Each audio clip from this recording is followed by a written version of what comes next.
বিন্দার সার্থকীর সমস্ত চালাকি ধরে ফেললো রাঙা।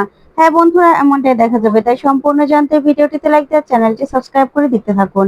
গল্পের শুরুতেই দেখা যাবে নবারণ বাড়িতে এসেই ঠাকুর মশাইকে ফোন করে আর বলে, হ্যাঁ ঠাকুর মশাই, কালকে হলে আরো ভালো হয়, কারণ পমিতা চায় আকু বাড়িতে ভালো মতো ফিরে এসেছে, তো পুজোটা যত তাড়াতাড়ি সম্ভব হয়ে যাক, আপনি চলে আসবেন। তারপরে পমিতা নবারণকে বলে, শোনো, আমি ভেবেছি এবার পুজোতে না ওই মাসিদের খবর দেব, অনেকদিন তো হয়েছে তারা আসেনি। তখন নবারণ বলে, ঠিক আছে, আমি বরং সবাইকে ফোন করে দেই। তখন প্রমিতা বলে, না আসলে আমি চাই আকু আকু সবাইকে দেখলে, মানুষজন দেখলে একটু অন্তত একটু সুস্থ হবে, একটু ভালো ফিল করবে। তখনই একলব্যকে নিয়ে রাঙা বাড়িতে আসে। তখন প্রমিতা একলব্যকে বলে, আকু তুই ঠিক আছিস তো বাবা, তুই ঠিক আছিস? তখন একলব্য বলে, হ্যাঁ মা ঠিক আছি। তারপরেই সভ্য বলে, আসলে এত মানুষজন দেখেছো তো, তাই একলব্য একটু ঘাবড়ে গেছে। তারপরে রাঙা একলব্যকে নিয়ে সেখান থেকে চলে যায়।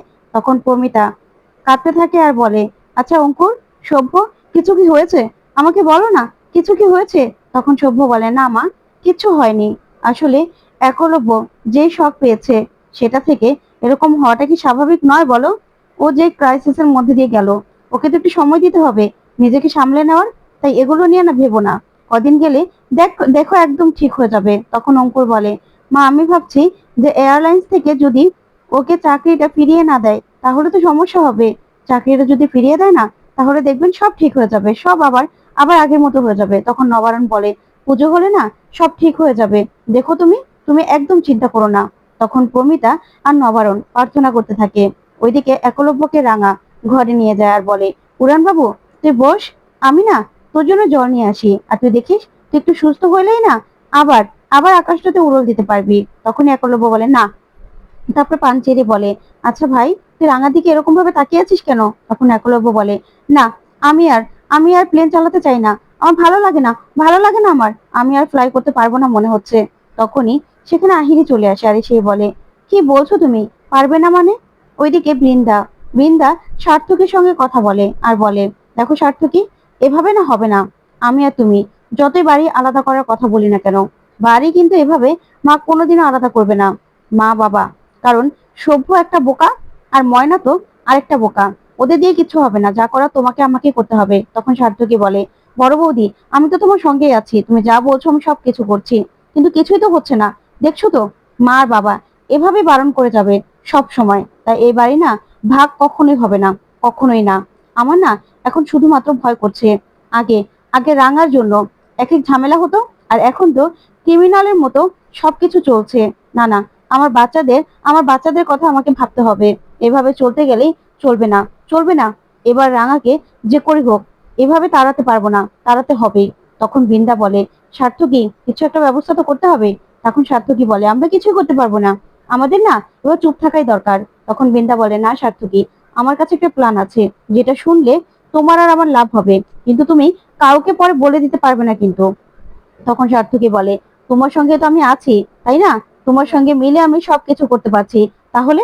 তখনই বৃন্দা বলে, ঠিক আছে, তুমি আর আমি লাভবান হব, দেখো তোমার আর আমার এই সব কিছু হবে। তখনই এই কথাগুলো শুনে সার্থকী অবাক হয়। তারপরে বৃন্দা নিজের প্ল্যানটা বলতে থাকে, যা শুনে সার্থকীর চোখ বড় বড় হয়ে যায়। ওইদিকে আহিরি বলে, আসলে দিদি ভাই, আমি না তোমাদের কাউকে কিছু না বলে এখানে চলে আসলাম, কিছু মনে করো না। তখন রাঙা বলে, না না, উড়ানবাবু তো একটু রেস্ট নেওয়া দরকার, তার জন্যই, দেখবে রেস্ট নিলে না একদম ঠিক হয়ে যাবে। তখনই আহিরি বলে, না, আস্তে আস্তে শুনলাম যে একলব্য বলছে যে ও নাকি আর ফ্লাই করতে পারবে না, কেন এসব কথা কেন বলছে? তখনই একলব্য বলে, না, আমি পারবো না, পারবো না আমি, আমার এসব ভালো লাগছে না, ভালো লাগছে না আমার। আর তাছাড়া আমার উপর দিয়ে যা গেছে, আমার না ভালো লাগছে না, ঘরটা পুরো ফাঁকা করে দাও, আমার সবাই চলে যাও তো, আমাকে একটু একা থাকতে দাও। তখন রাঙা বলে, ঠিক আছে ঠিক আছে, তুই একটু শান্ত হয়ে বস, দেখবি সব ঠিক হয়ে যাবে, আমরা না চলে যাচ্ছি, তুই চিন্তা করিস না রে। তারপরে রাঙা বলে, আহিরি দিদি, দিদি ভাই, চল আমরা না চলে যাই, উড়ান বাবু একটু একা থাকুক। তখনই অঙ্কুর আসে, এসেই বলে, রাঙা, কালকে কিন্তু তোমার ফাইনালে সিলেকশন হওয়ার দ্বিতীয় দিন, তুমি প্রথম দিন তো প্রথম রাউন্ডে তো সিলেকশনটা হতে পারোনি, চেষ্টা করেছিলে কিন্তু সেটাতে তো তুমি হতে পারোনি এবার, তাই সিলেকশনের দ্বিতীয় রাউন্ডে তোমাকে ডেকে নেওয়া হয়েছে। মায়ের কাছে তো ফোন এসেছিল, তোমাকে ভালো করে খেলতে হবে রাঙা, যে করে হোক, ন্যাশনালের জন্য এবার তোমাকে সিলেকশনটা হতেই হবে। তখন রাঙা বলে, জামাই দাদা তুই কি করে জানলি এসব? তখন অঙ্কুর বলে, হ্যাঁ, মাকে তো ফোন করেছিল একাডেমি থেকে, বলেছে তোমাকে ওরা সেকেন্ড চান্সের জন্য ডেকে নিচ্ছে। তখনই পাঞ্চেরি বলে, তাহলে তো এটা ভালো খবর অনেক, চলো চলো রাঙা, এবার কিন্তু তোমাকে ভালো করে খেলতেই হবে। তখন তো রাঙা খুব খুশি হয়, কিন্তু একলব্য কিছুতেই এদিকে মন দেয় না। তখন রাঙা একলব্য দিকে তাকিয়ে মন খারাপ করে দাঁড়িয়ে থাকে। ওইদিকে সার্থকী বিন্দাকে বলে, বড় বৌদি এসব তুমি কি বলছো?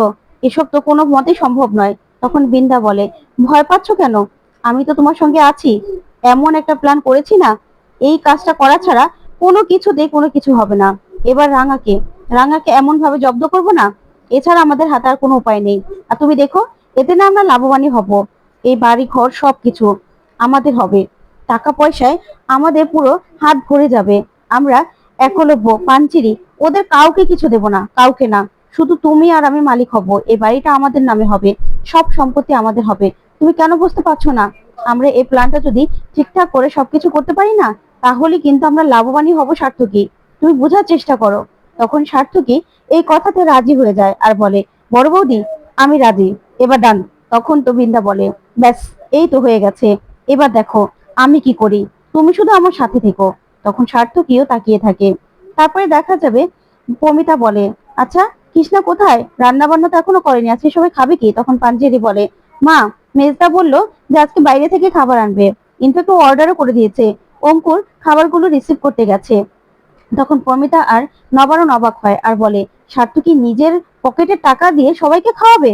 তখন পাঞ্চেরি বলে, হ্যাঁ, আসলে ছোটদা ভাই ফিরে এসেছে তো, তার জন্যই মেজদা ভাই সবাইকে খাওয়ানোর জন্য এই ব্যবস্থাটা করেছে।